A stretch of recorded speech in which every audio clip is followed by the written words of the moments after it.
மாமா அத்தை வாங்க மாமா. Very good. எங்க ப்ராஜெக்ட் எல்லாம் விட இது மிகப்பெரிய ப்ராஜெக்டா? ஏன் சொல்றேன்னு கேளு.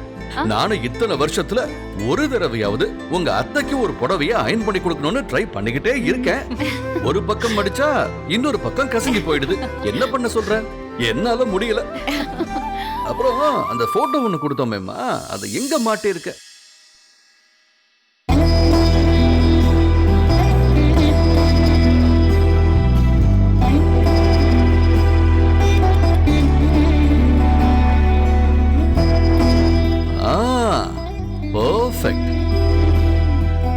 இந்த போட்டோவை இங்க மாட்டினதுக்கு அப்புறம் தான் இந்த ரூமே ஒரு நிறைவா இருக்குடா. இன்னொரு 2-3 வாரத்துல கல்யாணத்தோட இன்னொரு 4-5 ஆல்பம் வந்துரும். அதையும் பார்த்து ஏதாவது போட்டோ பிடிச்சிருந்தா செலக்ட் பண்ணி கொடு. அதையும் ஃப்ரேம் பண்ணி மாட்டிடுவோம். நல்ல அழகா பெருசா பிரம்மாண்டமா இதே மாதிரி. சரிங்க மாமா. சரி, நீ பாட்டுக்கு வேலையை பாரு. நாங்க டிஸ்டர்ப் பண்ணல. பாய்டா. வரமா? வா பார்வதி.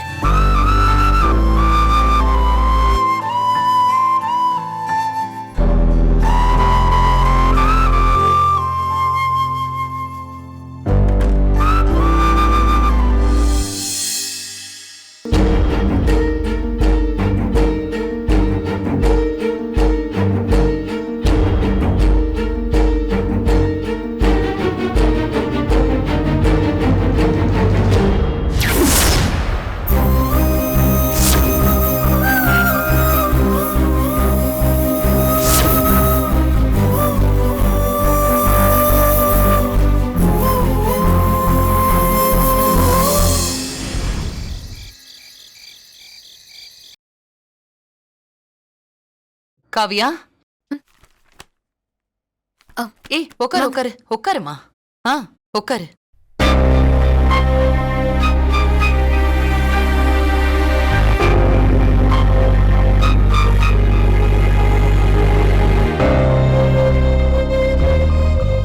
காவியா, கல்யாணம் ஆகி இவ்ளோ நாள் ஆச்சு. ஆனா நீ இந்த ரூம்லயும் பார்த்தி வெளியவும் தூங்குறது ஒரு மாதிரி எங்களை உறுத்திக்கிட்டே இருக்குமா? நீங்க இப்படி இருக்கிறது எங்களுக்கு தண்டனையா இருக்குமா? நாங்க ஏதோ பெரிய கெடுதல் பண்ணிட்ட மாதிரி எங்களுக்கு ரொம்ப சங்கடமா இருக்கு. காவியம்மா, நீங்க இந்த மாதிரி பிரிஞ்சிருக்கிறத பார்த்து இதே வீட்டுக்குள்ள தேவி, ரம்யா, மஞ்சுலா என்னென்னவோ பேசுறாங்க. அத கேட்டு நீயும் வருத்தப்படுற. ஆனா அதை விட எங்களுக்கு 1000 மடங்கு வேதனையா இருக்கு. எம்மாடி, புருஷன் பொண்டாட்டி உறவுங்கிறது பிரிஞ்சிருக்கிறதுக்காக இல்ல, ஒன்னா வாழறதுக்கு தான். ஊர் உலகத்துல எந்த புருஷன் பொண்டாட்டிக்குள்ள பிரச்சனை இல்ல, சண்டை சச்சரவு இல்ல. ஏன் எங்களே எடுத்துக்க. 2 பேரும் பாக்குறதுக்கு எப்பவும் ஒத்துமையா தானே தெரிகிறோம். ஆனா எங்களுக்குள்ள பிரச்சனையே இல்லைன்னு நினைக்கிறியா? இருக்கு. 1008 பிரச்சனை வரும் போகும். சண்டை சச்சரவும் இருக்கத்தான் செய்யும். என்னைக்காவது அதை வெளியே காட்டிக்கிட்டு இருக்கோமா? இல்லையே. ஒத்துமையா தானே 2 பேரும் இருந்துகிட்டு இருக்கோம். விட்டு கொடுத்தலையே. அதுதாமா தாம்பத்தியம். இதத்தான் எங்க பெரியவங்க எங்களுக்கு சொல்லி கொடுத்திருக்காங்க. ஆனா நாங்க என்ன சொன்னாலும் நீ அதை கேட்கறதில்ல, நாங்களும் வற்புறுத்துறதில்ல. இருந்தாலும் இந்த ஒரு விஷயத்துல நீ கொஞ்சம் விட்டு கொடுத்துதாம ஆகணும். புரிஞ்சு நடந்துக்குவேன்னு நம்புறேன்.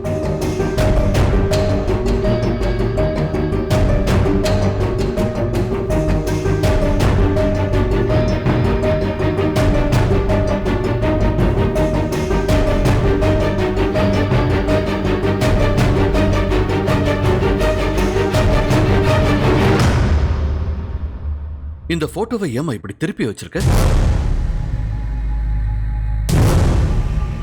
உன் மனசு எங்களுக்கு புரியாம இல்லடா. இருந்தாலும் இன்னும் எத்தனை நாளைக்கு தான் உன்னை நீயே இப்படி போட்டு வருத்திக்கிட்டு இருப்ப? ஏதாவது ஒரு கட்டத்துல உன் மனசை நீ மாத்திக்கிட்டு தானே ஆகணும்.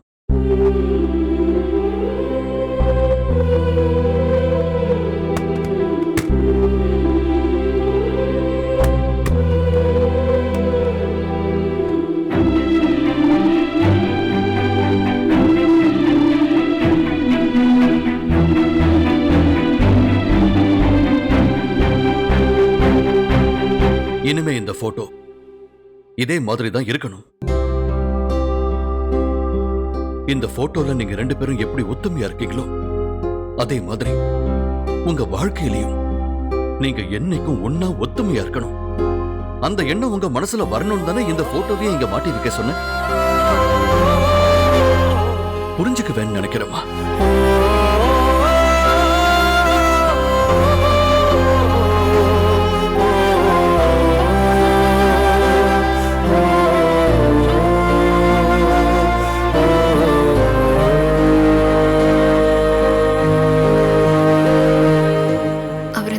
தங்கறதுல எனக்கு எந்த ஆட்சேபனையும் இல்லை. அவர் தாராளமா இங்க தங்கலாம்.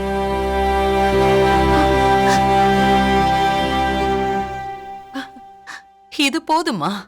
இது போதும். பார்வதி, நல்லது.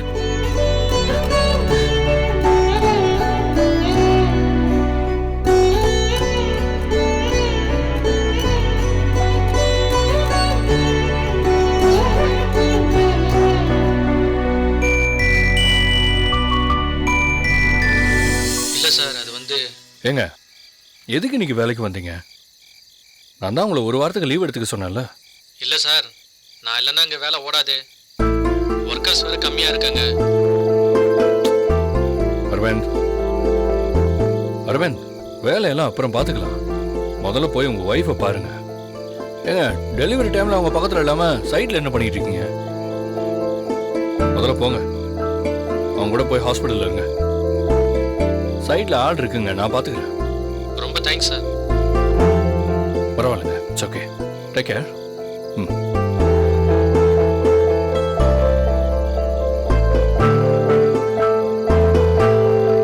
என்னம்மா? பார்த்தி, ஓ நல்ல மனசுக்கு எல்லாம் நல்லதாவே நடக்கும்டா. என்னாச்சு திடீர்னு என்னமா சொல்ற? நீயும் காவியாவும் தனித்தனியா இருக்கிறத பார்த்து நானும் உங்க அப்பாவும் வேதனைப்படாத நாளே இல்லடா. அது சரி செய்யறதுக்கு இப்ப ஒரு சின்ன ஆரம்பமா காவியா அவ கூட உன்னையும் ரூம்ல தங்கறதுக்கு சரின்னு சொல்லிட்டா. எனக்கு அதை கேட்டதும் எவ்வளவு சந்தோஷமா இருந்துச்சு தெரியுமா? காவியாவே அப்படி சொல்லிட்டானா அவ மனசுல ஏதோ ஒரு இடத்துல அவ மாறி இருக்கான்னு தானே அர்த்தம். அப்போ இந்த கல்யாணத்தை அவ ஏத்துக்கிட்டான்னு தானே அர்த்தம். இனிமே நீ வெளியில எல்லாம் தூங்க வேண்டாண்டா. நீ காவியா கூட உன் ரூம்லயே போய் தூங்குடா. நிஜமாதான் சொல்றியா? டேய், நான் ஏன்டா உன்கிட்ட போய் சொல்லணும்? இல்லம்மா, காவியா சம்மதிச்சிட்டான்னு சொல்லி என்ன ரூமுக்கு அனுப்பி இவங்களை எப்படியாவது ஒன்று சேர்த்துடலான்னு நீங்க பிளான் பண்றீங்களா? நான் போய் அப்படியெல்லாம் பிளான் பண்ணுவேனா? டேய், என்னடா அப்படி பாக்குற? ஒன்ன மாதிரியே தான் காவியா அப்படி சொன்னதும் நாங்களும் ஆச்சரியப்பட்டோம். உங்க அப்பாவும் நம்ப முடியாம நின்னுட்டாரு. ஆனா அதுதான்டா உண்மை. அவ இப்படி மனசு மாறணும்னு நான் எத்தனை நாள் சாமி கிட்ட அழுதுருப்பேன் தெரியுமா? என்னம்மா இதுக்கெல்லாம் போய் அழுதுகிட்டு? இதெல்லாம் உனக்கு புரியாதுடா. சரி, நீ போ. அழாதம்மா. பார்த்தி,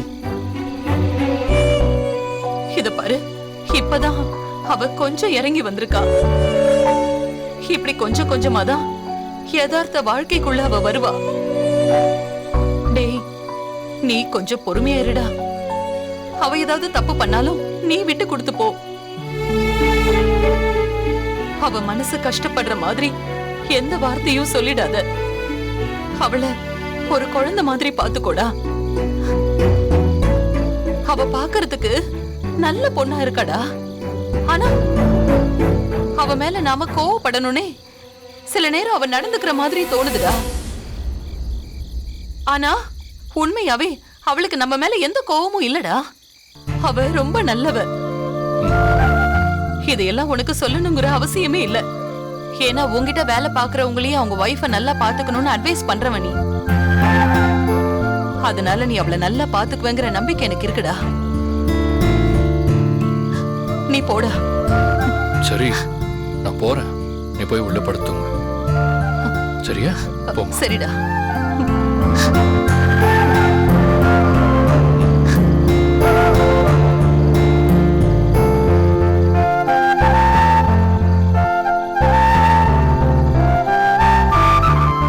எப்படி காவியா அவ கூட நம்மளை தங்க சொல்லி சம்மதிச்சா? ஆச்சரியமா இருக்கே. 6 மாச டைம்ல நம்ம மனசை மாத்துறோம்னு சொல்லியிருக்கோம். சரி, இதை ஃபர்ஸ்ட் விக்டரியா வச்சுப்போம்.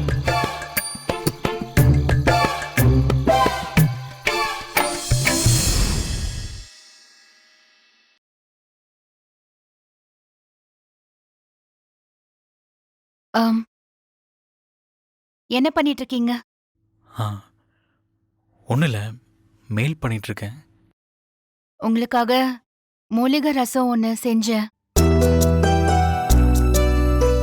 என்னங்க, குடிங்க. மூலிகை ரசமா? ம், எதுக்கு? இது குடிச்சா உடம்புக்கு ரொம்ப நல்லது ஜீவா.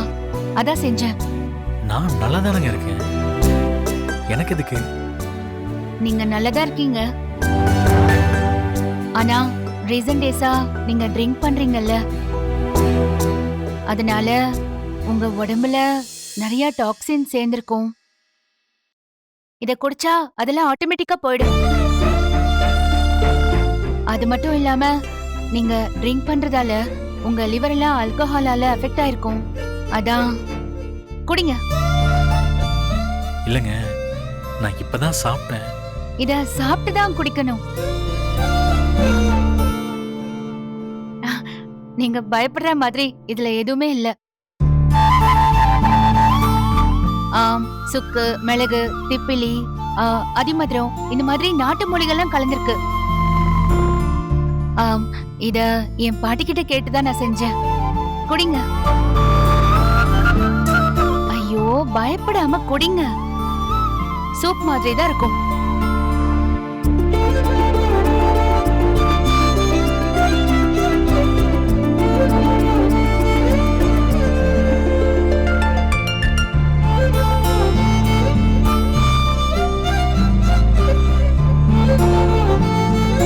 நல்லா இருக்கா? என்னன்னு தெரியல, நான் ரொம்ப சந்தோஷமா இருக்கேன். நான் ஏன் சந்தோஷமா இருக்கேன்னு நீங்க கேட்கணும். ஏன் சந்தோஷமா இருக்கீங்க? கல்யாணத்துக்கு அப்புறம் காவியாவும் பார்த்திபனும் தனித்தனியா இருந்தாங்கல்ல, இன்னைக்குதான் 2 பேரும் ஒரே ரூம்ல தங்க போறாங்க. இந்த விஷயத்த இப்பதான் அத்தை சொன்னாங்க. அத கேட்டதுல இருந்தே நான் ரொம்ப சந்தோஷமா இருக்கேன்.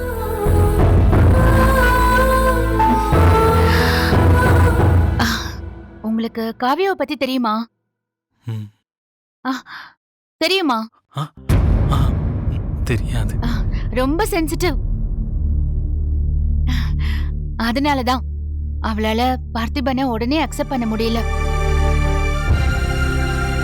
ஆனா இப்போ கொஞ்சமா அவ மனசு மாறி இருக்குன்னு நினைக்கிறேன். கூடிய சீக்கிரமே அத்தை மாமாவுக்கு ஒரு நல்ல மருமகளா, பார்த்திபனுக்கு ஒரு நல்ல வைஃபா இருக்கணுங்கிறது தான் எல்லாரோட எதிர்பார்ப்பும்.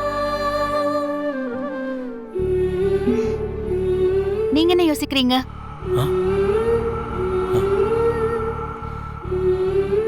அவங்க 2 பேரும் மனசொத்து போய் ஹஸ்பண்ட் அண்ட் ஒய்ஃபா வாழ்ந்தா தானே அப்பா அம்மா சந்தோஷப்படுவாங்க. சரியா சொன்னீங்க. நீங்க ஹாப்பி தானே? குடிங்க.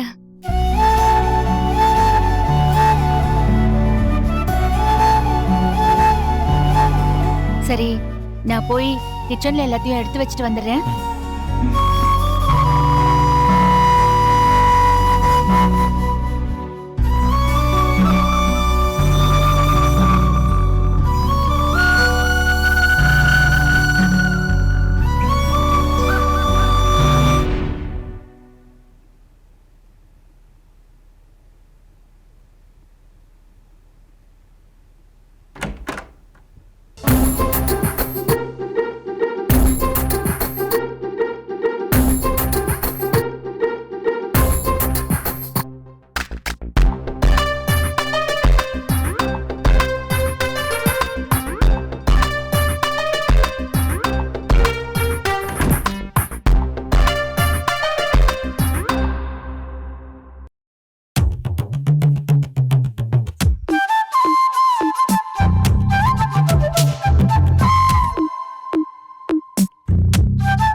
என்ன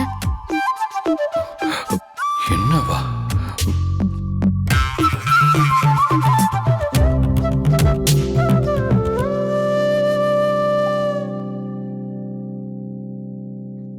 என்ன இந்த நேரத்துல? என்ன இந்த நேரத்துலன்னு கேக்குறா? ஹலோ ஒருவேளை ஒரே ரூம்ல 2 பேரும் தங்குற விஷயத்த மறந்துட்டாளோ? ஹலோ, என்னன்னு சொல்லுங்க. இல்ல உண்மையாவே இவளுக்கு தெரியாதா? அம்மா ஒருவேளை கோத்து விட்டாங்களோ? ஹலோ மிஸ்டர் பார்த்திபன், என்ன ஆச்சு? என்னன்னு சொல்லுங்க. அது இல்ல, நீ படிச்சிட்டு இருக்க, நான் வேணா கொஞ்ச நேரம் கழிச்சு வரேன். நான் எப்பவுமே படிச்சுட்டு தான் இருப்பேன். நீங்க வந்த விஷயத்த சொல்லுங்க. ஒண்ணு இல்ல, அம்மா என்கிட்ட ஒரு ஒரு ஒரு விஷயம் சொன்னாங்க. என்ன விஷயம்? நீ நானும் ஒரே ரூம்ல தங்கிக்கலாம், அதுவும் இல்லாம நான் இந்த ரூம்ல தங்கறதுக்கு உனக்கு எந்த அப்ஜெக்ஷனும் இல்லைன்னு சொன்னாங்க.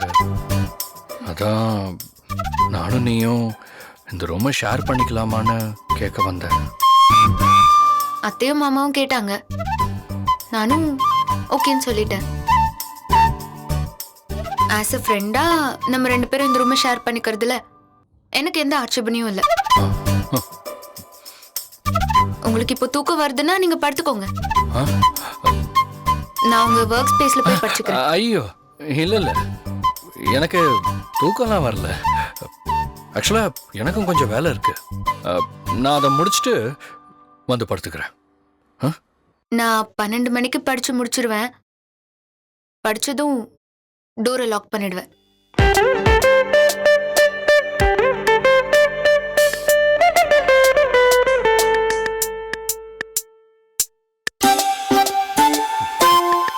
ஓகே.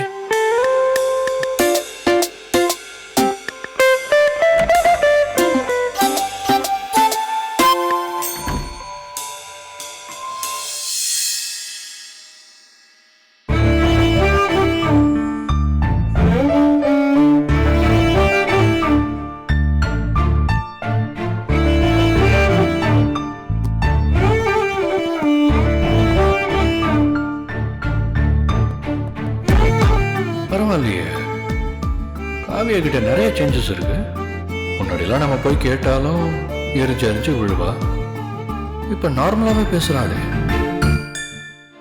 இப்படியே போச்சுன்னா இவன் மனசை நாம ஈஸியா மாத்திடலாம். மாத்துவோம்.